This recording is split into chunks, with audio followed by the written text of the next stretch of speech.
મારા હીરડા શંકર મારા રંગલા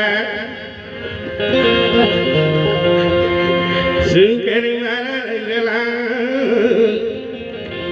મને મારો બાલડો આવે યાર બાપુ એમ મોઢમાં હોય